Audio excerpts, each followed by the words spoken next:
ओम श्री गुरु सत्ताई नमः। सभी को प्रणाम। पिछले वीडियो में हमने सुना महामानव आत्मा परमात्मा के विषय में ही चिंतन मनन करते हैं।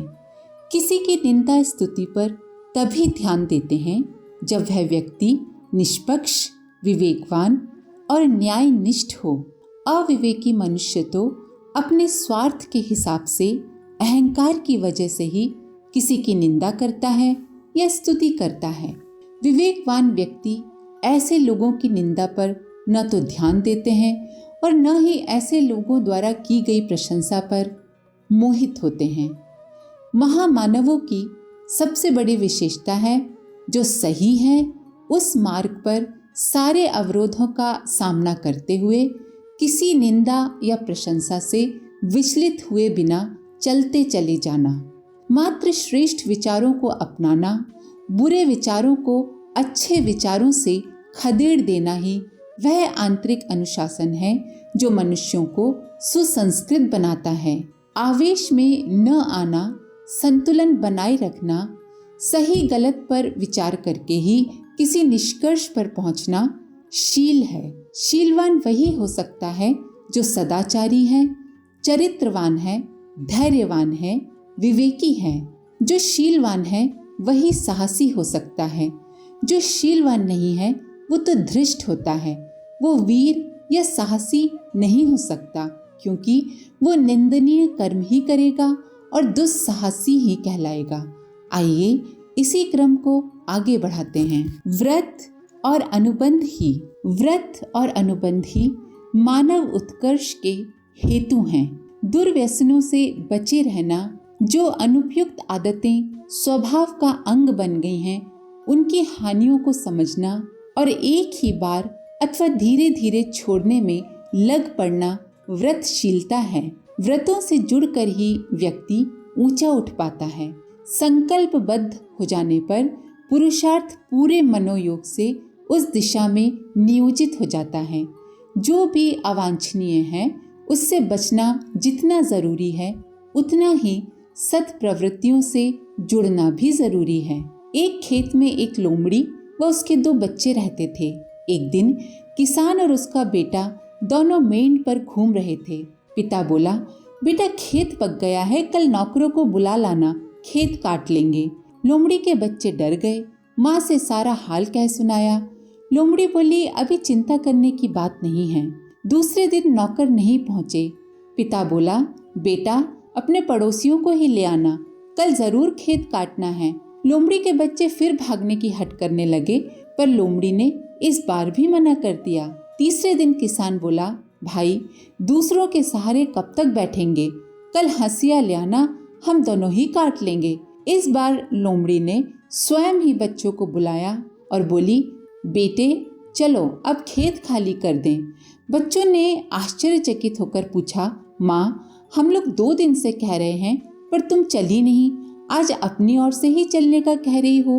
लोमड़ी ने कहा, बच्चों और दिन तो किसान बोलता था पर आज उसका संकल्प बोल रहा है और संकल्पवान जो चाहे कर सकते हैं। अपनी गलती समझ लेने में किसी भी प्रकार की हेठी नहीं है। हम छोटे नहीं हो जाते। एक थे पंडित जी और एक थी पंडिताइन। पंडित जी पूरे पंडित थे, अपने को सबसे ऊंचा मानते थे।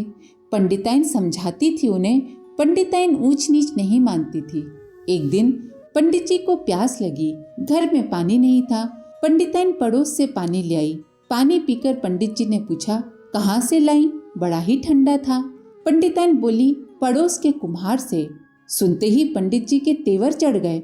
उन्होंने लोटा फेंक दिया, चीखने लगे, अरे तूने तो मुझे भ्रष्ट कर दिया, कुम्हार के घर का पानी पिला दिया। भय से पंडिताइन कांप उठी। उसने माफी मांगी, बोली अब ऐसी भूल नहीं होगी। बात आई गई हो गई। शाम को पंडित जी खाना खाने बैठे तो पंडिताइन ने उन्हें सूखी रोटियां दी। पंडित जी ने पूछा, साग नहीं बनाया? बनाया तो था लेकिन फेंक दिया क्योंकि जिस हांडी में पकाया था वो कुम्हार के घर की थी। पंडित जी बोले, अरे तू तो बड़ी पगली है, हांडी में भी कहीं छूत होती है। कहकर पंडित जी ने रोटी के 2-4 कौर खाए, फिर बोले, पानी तो ले आ। पंडिताइन ने उत्तर दिया, पानी कहाँ से लाऊं, बर्तन तो है नहीं। पानी किसमें भरती? पंडित जी ने पूछा। घड़े कहाँ गए? पंडिताइन बोली, वो तो मैंने फेंक दिए, कुम्हार के हाथ के बने थे ना। पंडित जी ने रोटी के 2-4 कौर जैसे तैसे और खाए, फिर बोले, दूध ही ले आ, उसमें मसल कर खा लूंगा। पंडिताइन बोली, दूध भी फेंक दिया? गाय को जिस नौकर ने दुहा था वो कहार है। पंडित जी बोले, हद कर दी, ये भी नहीं जानती कि दूध में भी छूत नहीं लगती। पंडिताइन ने पूछा, ये कैसी छूत है? पानी में तो लगती है, दूध में नहीं लगती। अब पंडित जी के मन में आया कि वो अपना सर दीवार से फोड़ लें। बोलने लगे, तूने तो मुझे चौपट ही कर दिया, जा आंगन में खाट डाल दे, थोड़ा सो जाऊंगा। पंडिताइन बोली, खाट? अरे उसे तो चमार के बच्चों ने बुना था, सो मैंने वो तोड़कर फेंक दी। पंडित जी चीखे, सब में आग लगा दी या घर में कुछ है भी? पंडिताइन बोली, अरे हाँ, घर बचा है पर उसे भी छोड़ना है, वो भी तो राज मजदूरों का बनाया हुआ है ना।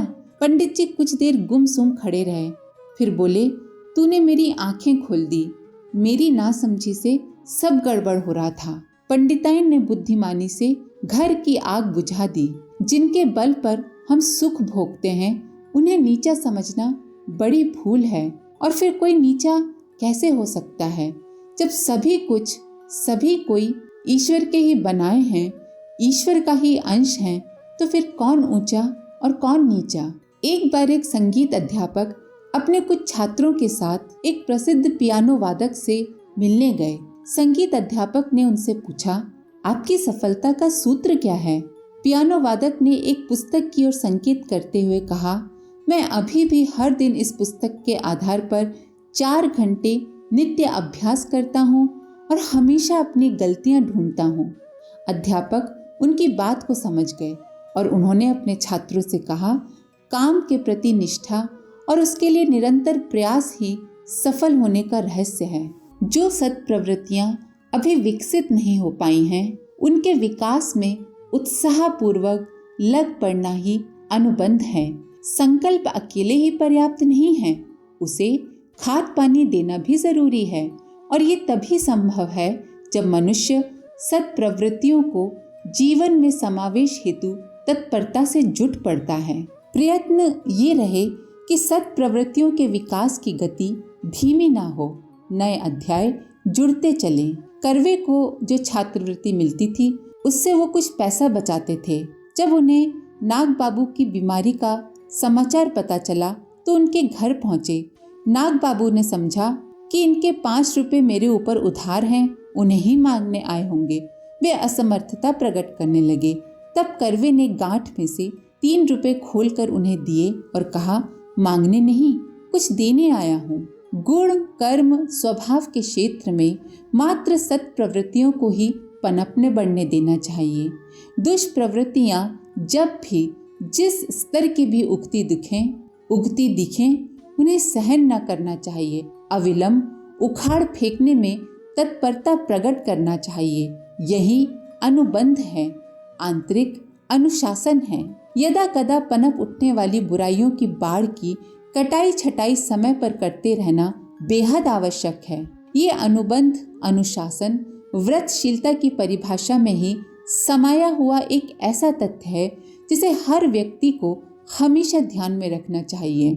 जीवन के छोटे छोटे क्षण भी मनुष्य को महान बनाते हैं। नेपोलियन तब बच्चा था, खेलने गया, भाग दौड़ में सामने से आती एक लड़की से टकरा गया।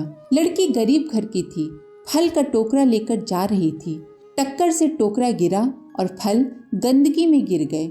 लड़की रोने लगी, मजूरी भी गई और मालिक से दंड भी भुगतना पड़ेगा।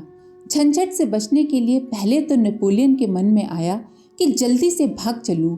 फिर उनका मन लड़की की परिस्थिति के बारे में सोचकर पिघल गया।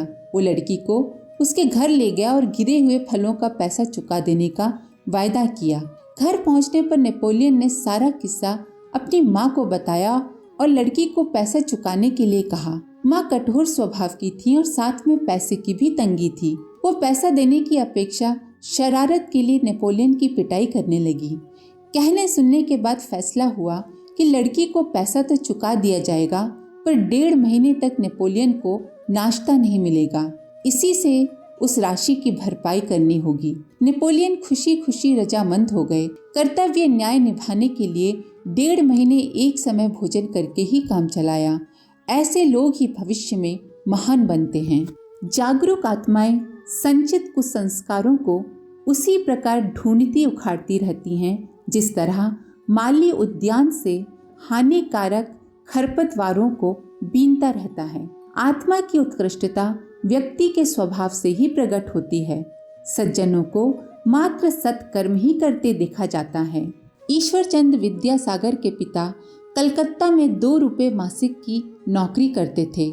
इसीलिए ईश्वरचंद्र विद्यासागर स्कूल तो नहीं जा सके, पर निजी प्रयत्नों से उन्होंने माध्यमिक परीक्षा पास कर ली और 50 रुपये मासिक की उनको नौकरी भी मिल गई। इतने पर भी उन्होंने अपना रहन सहन पुराना ही रखा, जो बचता उसे निर्धन छात्रों के लिए खर्च कर देते। उनकी पदोन्नति होती रही, 500 रुपये मासिक तक मिलने लगा। उन्होंने समीपवर्ती क्षेत्र में अनेक छोटे बड़े स्कूल खुलवाए और उनका प्राथमिक खर्च अपने पास से दिया। सहायता के लिए उनके पास अनेक व्यक्ति आते थे। एक बार दरवाजा बंद देखकर एक दुखी वापस लौट गया। उस दिन से ईश्वरचंद्र विद्यासागर ने दरवाजा ही निकाल दिया। बहुपत्नी प्रथा, बाल विवाह और विधवा विवाह पर उन्होंने कानून बनवाए। उच्च वर्ण वालों ने इस पर बहुत विरोध किया, पर वे तीनों कानून पास कराकर ही रहे। एक दिन में महान बन जाने की कल्पना मूर्ख करते हैं, समझदार नहीं। प्राचीन कथा है, ब्रह्म देश में अश्वत्थ वृक्ष की जड़ में एक देव सर्प रहता था। एक ब्राह्मण ने उसे पहचान लिया, सो रोज एक कटोरा दूध बावी पर रखकर उसकी पूजा करने लगा। सर्पदेव प्रसन्न हुए। वे नित्य दूध पी जाते और बदले में 1 स्वर्ण मुद्रा उसी कटोरे में रख जाते।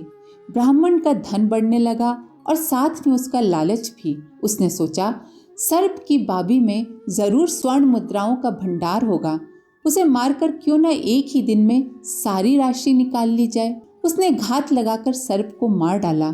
खोदने पर बावी में कुछ भी नहीं निकला। अति लालच से होने वाली हानि का अनुभव करके ब्राह्मण सिर धुनकर पछताता रहा। तथा कथित महान बनने वाले भी इसी तरह उपासास्पद बनते और घाटे में रहते हैं। विज्ञ जन तो गुणवान भी होते हैं। वे अपनी क्षमता, प्रतिभा तथा वरिष्ठता का स्तर निरंतर बढ़ाते रहते हैं। दूसरे को कुमार्ग पर चलते देखकर उनका अनुसरण नहीं करते और न ही उनसे प्रभावित या उनकी तरफ आकर्षित होते हैं, वरन अपना मार्ग आप बनाते हैं।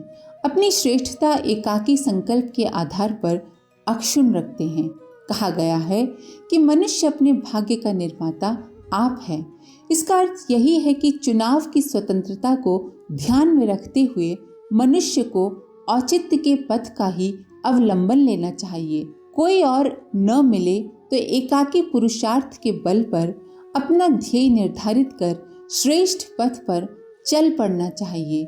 महापुरुष लीक पर न चलकर इसी कारण अपना मार्ग स्वयं बनाते एवं उत्कृष्टता का वर्ण कर प्रगति के चरम शिखर पर जा पहुंचते हैं। पेट भरने के लिए नौकरी या तिजारत सभी करते हैं, पर जमशेद जी टाटा दूसरी ही मिट्टी के बने थे। उन्होंने देश की आवश्यकता पूरी करने और श्रमिकों को समुचित सुविधा देने के लिए उद्योग खड़े करने का प्रयत्न किया। इन प्रयत्नों में टाटा नगर का लौह कारखाना सबसे अधिक सफल और प्रख्यात रहा।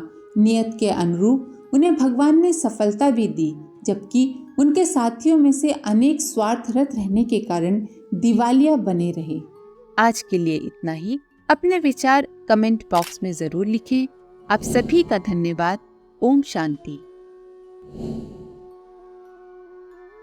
हमारे YouTube चैनल को सब्सक्राइब करें और बेल आइकन को दबाकर ऑल पर क्लिक करें ताकि आने वाले सभी वीडियोस की नोटिफिकेशन आपको मिलती रहे।